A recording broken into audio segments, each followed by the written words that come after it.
Last ఎపిసోడ్లో ready అయ్యి హాస్పిటల్కి తీసుకెళ్తానని చెప్పి బండి మీద ఎక్కించుకొని తీసుకెళ్లారు కదా, అలాగే బండి మీద ఎక్కించుకొని తీసుకెళ్ళి ఒక ఊరిలో వాళ్ళ ఊరికి చాలా దూరంగా తీసుకెళ్ళి ఒక చోట ఆయన్ని దింపేసి, నాన్న ఇక్కడ ఉండు, నేను వెళ్ళి డాక్టర్ గారు అపాయింట్మెంట్ తీసుకొస్తాను, ఇక్కడే ఉండని చెప్పి వెళ్ళాడు. వెళ్తే అయితే సరే అనేసి ఆయన అక్కడే కూర్చుని చూస్తున్నాడు.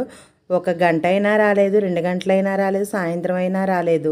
అయితే ఆ ముసలాయన మాత్రం తన కొడుకు వస్తాడని ఆస్తో అక్కడే కూర్చుని అలాగే చూస్తున్నాడు. వయసు అయిపోయింది కదా, అసలే చలికాలం అండి, చాలా వణుకుతూ ఏమీ తినకుండా అలాగే ఉంటే రోడ్డు మీద వెళ్ళేవాళ్ళు వచ్చేవాళ్ళు చూస్తున్నారు. కానీ ఆఖరికి ఇంకా చీకటి పడిపోయేసరికి ఒక యువకుడు రోడ్డు మీద వెళ్తుంటే, ఏంటి తాతగారు ఇక్కడ ఉన్నారు, ఎవరు మీరు అని అడిగితే, ఇలాగ మా అబ్బాయి ఇలాగ హాస్పిటల్కి తీసుకెళ్తానని తీసుకొచ్చారండి, మళ్ళీ రాలేదని చెప్తాడు.